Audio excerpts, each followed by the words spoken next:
एक सूरत की diamond company होती है सर, उनका हर साल का ये रहता है कि अपने कर्मचारियों को है ना वो 4 धाम जाने की तोहफा देते हैं और हर साल उसके लिए लॉटरी निकाली जाती है। पहले साल जब लॉटरी निकलती है तो एक शैलेश करके आदमी होता है, पर है वो पूरा शराबी।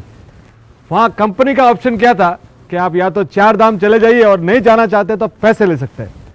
स्टेज पे उसी की लॉटरी लगती है और शैलेश को बोलते हैं कि शैलेश भाई आपकी लॉटरी लगी है, चलना है केदारनाथ।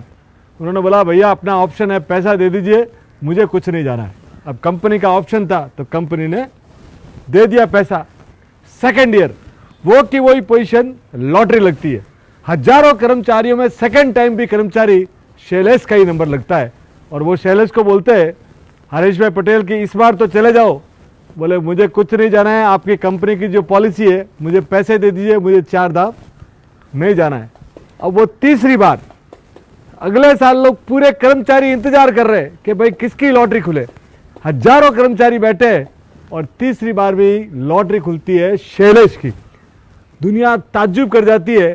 तब हरीश भाई बोलते हैं कि लगता है कि महादेव तुझे बुलाना चाहते हैं, तू पैसे भी ले ले और 4 धाम की यात्रा का टिकट भी ले ले, पर अभी तू चल। अब वो घर जाता है, दोस्तों से मिलता है और 4 धाम की तैयारी कर लेता है। गंगोत्री जाता है, यमुनोत्री जाता है, बद्रीनाथ जाता है और पहुंचता है केदारनाथ। महादेव के दर्शन करने के बाद 1-2 दिन वहां रुकता है और आनंद लेता है और फिर उसका मन होता है कि 1-2 दिन में और रुक जाऊं। इतने में उसकी तबीयत बिगड़ जाती है और वहीं उसकी मृत्यु हो जाती है। तो उसका अंतिम संस्कार भी केदारनाथ के आसपास ही किया जाता है। जब ये समाचार कंपनी को मिलता है, हरीश भाई पटेल सुनते हैं तो वो ताज्जुब कर जाते हैं कि यार क्या बात है कि महादेव ने इसको बुलाया और इसका अंतिम समय भी वहाँ से निकला।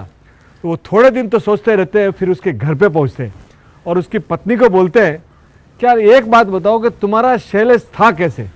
तो उन्होंने बोला कि सबको मालूम है सर हमारा शैलेश तो शराबी था, पर बोले कुछ न कुछ तो वो अच्छा काम करता था। कि वो सबसे अच्छा काम ये करता था कि हमारे मोहल्ले में एक विधवा बहन है और उसकी 3 छोटी छोटी बेटियां हैं, उसको खाने की भी तकलीफ थी।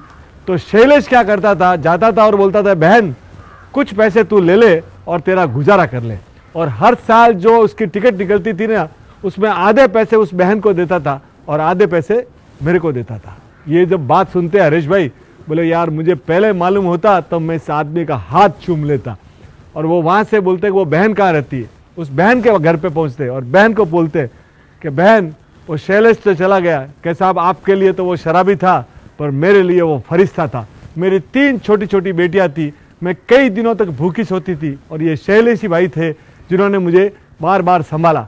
तो बोले क्या कहते, बोले कहते थे कि बहन मेरे लिए दुआ करना कि मुझे परमात्मा का दिन मिले।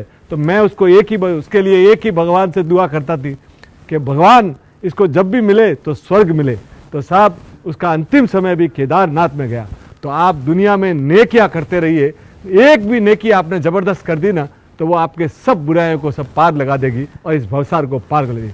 तो अपने आप को सर नेकियां करते रहिए। Thank you sir.